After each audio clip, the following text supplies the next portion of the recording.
To me, suffering is just struggling with what is.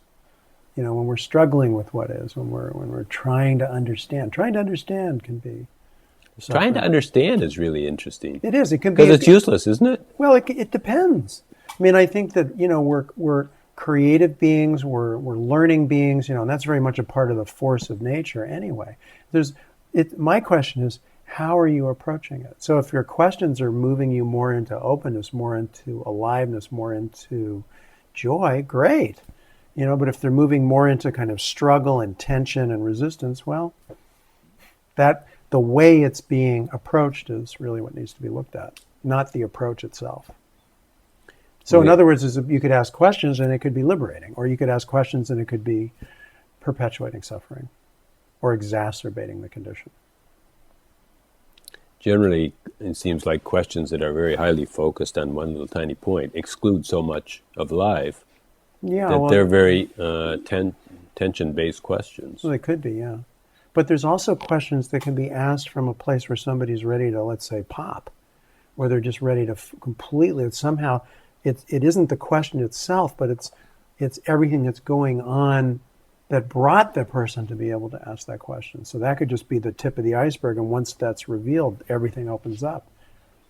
So questioning can be very powerful. And I think questioning one's beliefs is essential, really. A lot of people, they want to hold on to a certain belief about how things are.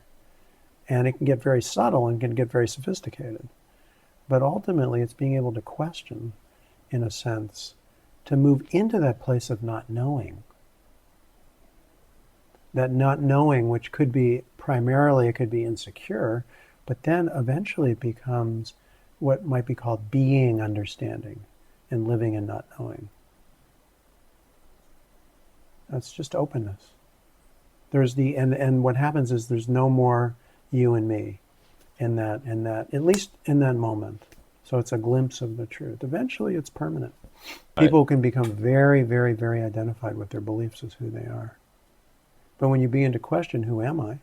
When you begin to inquire, who am I? And you begin to see, wait a minute, what is making up this me that I call myself, really? And if you really look at that, you'll see that it's just a conglomeration of thoughts, really. Memories.